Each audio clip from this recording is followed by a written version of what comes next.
and welcome to the October edition of the Crazy Crafters. Today we are doing something so simple that I am going to do it. I am not going to turn it over to Yoli, but she is right off camera in the wings watching in case I have a meltdown. She's going to come in and save me, but I don't think that's going to happen, so we'll see. Fingers crossed. Alright, so today we're going to make a DIY mouse pad.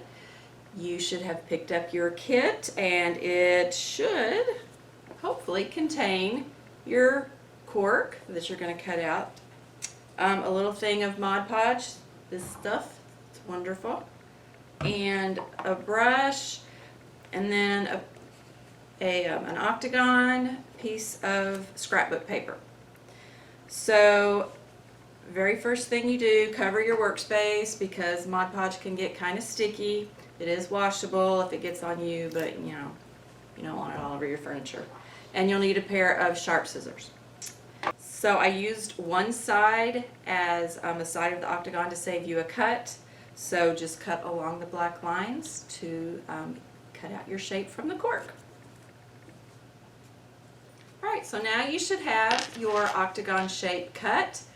And let's use the back side as the side with the black Sharpie markers on it. So we don't want those showing up on our finished craft. So the unmarked up side will be your top side. So the first thing you do is just coat the cork with Mod Podge.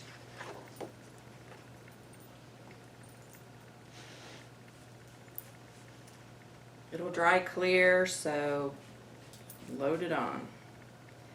And don't forget to do the sides as well. It just kind of seals in that cork so you won't get any little cork pieces that might come off.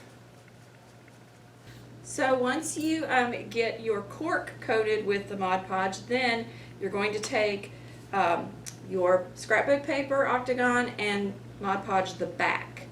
And you're going to get Paper Surprise because you're not going to necessarily get this pattern.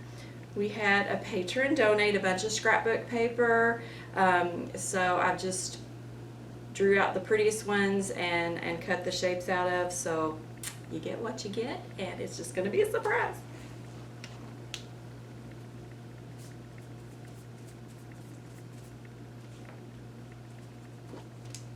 Alright, so once you get that coated, you want to place it on your cork and follow the, put it down in the same direction, leaving about an inch, kind of center it so you've got the same amount of cork going on all sides.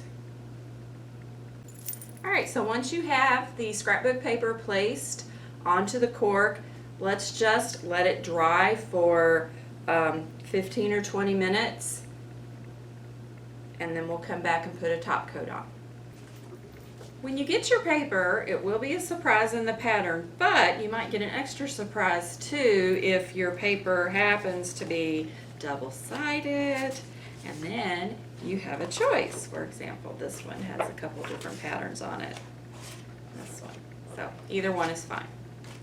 Okay, so now that the cork has dried, we're going to just put one more coat over the entire surface of the top.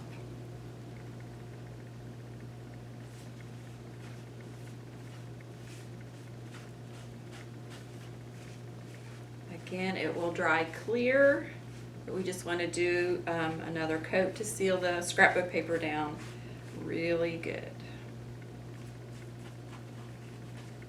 Okay, and then let it dry for quite a while.